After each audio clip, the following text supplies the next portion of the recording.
On commence donc tout de suite l'actualité des crypto-monnaies. Il n'y en a pas eu beaucoup cette semaine, mais ça mérite quand même qu'on le traite. Premièrement, le café qui me secoue.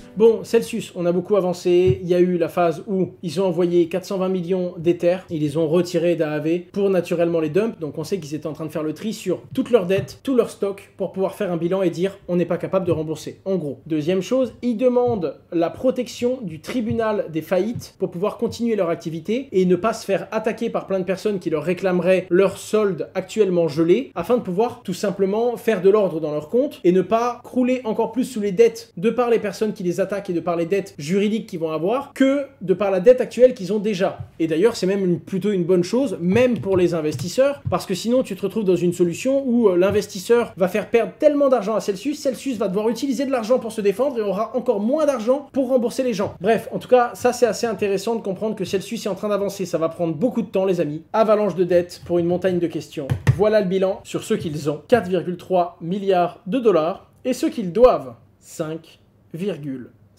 milliards. Donc 4,7 aux utilisateurs.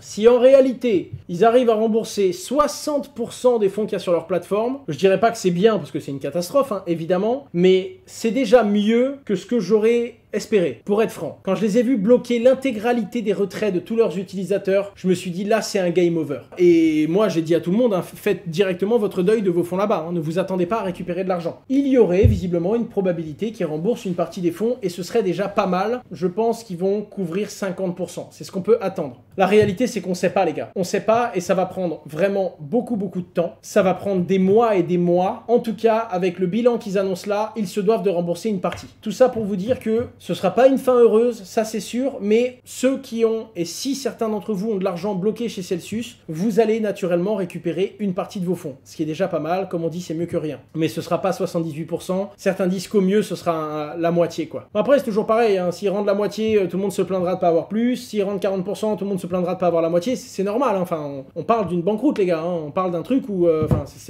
normalement c'est un dépôt de bilan quoi. Par contre, ils veulent restructurer pour essayer de continuer à vivre et continuer leur activité sur une perte aussi grosse, sur 50% de l'intégralité de tous les fonds détenus sur la plateforme, ça va être dur d'un point de vue confiance quoi. Bon après c'est comme ça, hein, ça faisait partie du jeu. La particularité c'est que en fait c'était une boîte noire, on ne savait pas du tout ce qui faisait de l'argent. C'est-à-dire que quand on va comprendre toutes les ramifications et tous les risques qu'ils ont pris, il y a des gens qui leur pardonneront, d'autres non, d'autres qui rebosseront avec eux, d'autres qui le feront pas, point barre, fin de l'histoire. Hein. De toute façon c'est comme ça que ça avance. La question c'est est-ce qu'il y a eu des fautes, c'est-à-dire est-ce qu'il y a eu des erreurs en mode bon bah on a pris des investissements trop risqués qu'on n'aurait pas dû prendre, ou est-ce qu'il y a eu des fautes en mode on n'avait pas le droit de faire ça et on l'a fait quand même. La faute ne sera pas pardonnée. Ponzi Feed, pas du tout skill. Va étudier la pyramide de Ponzi, c'est pas le cas. C'est pas une pyramide de Ponzi Celsius. Ils ont voulu donner des gros rendements aux gens, et pour maintenir ces gros rendements, ils ont pris des gros risques, ils se sont pris les pieds dans le tapis, ils ont perdu de l'argent, plus que ce qu'ils pouvaient rendre à leurs clients.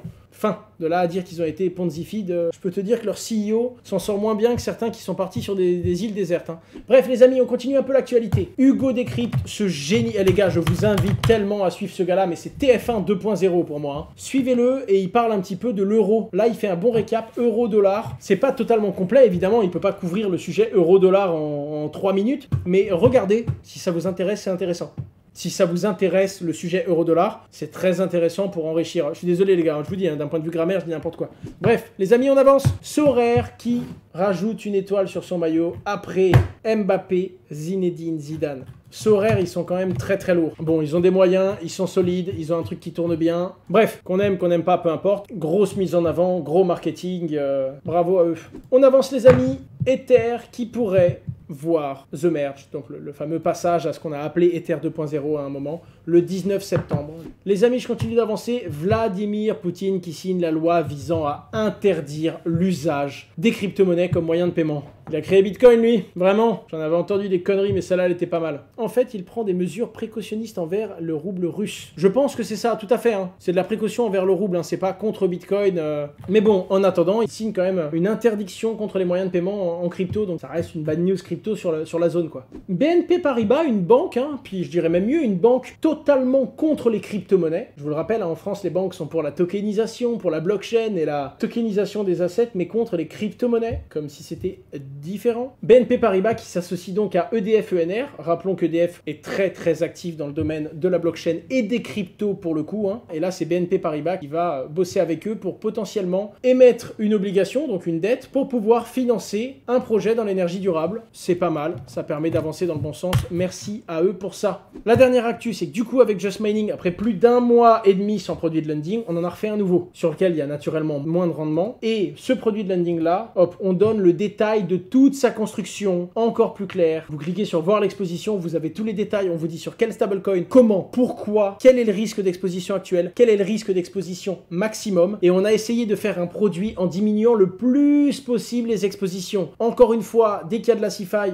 t'es pas à l'abri qu'un acteur fasse défaut. Et dès qu'il y a un stablecoin, t'es pas à l'abri qu'un stablecoin pète. La réalité, c'est qu'on ne peut pas réinventer la roue. Si l'USDT dépègue demain, les gens qui ont de l'USDT chez nous et qui sont exposés sur le produit vont se prendre une claque, tout simplement. Donc là, il y a au moins tous les détails, mais pour ceux qui veulent, vous pouvez faire dormir vos stablecoins et il y a un rendement actuel d'à peu près 0,5% par mois, enfin un petit peu moins puisque c'est 5,2%, 5,13% pardon, d'intérêt par an. Voilà, ça fait un petit moment qu'on l'avait dit, j'avais dit que je vous le dirais quand je le remettrai, il est enfin disponible et vous avez tout les détails. C'est pas encore super clair parce que du coup on a dû tellement expliquer, on a tous les termes barbares, on a donné tous les détails les gars, je vous jure. On peut pas être plus transparente que ce qui se passe. Limite, avant de bouger 1 euro, on doit envoyer un mail à tout le monde, c'est terrible. Mais au moins tout est posé, tout est expliqué et tout le monde sait exactement comment ça marche.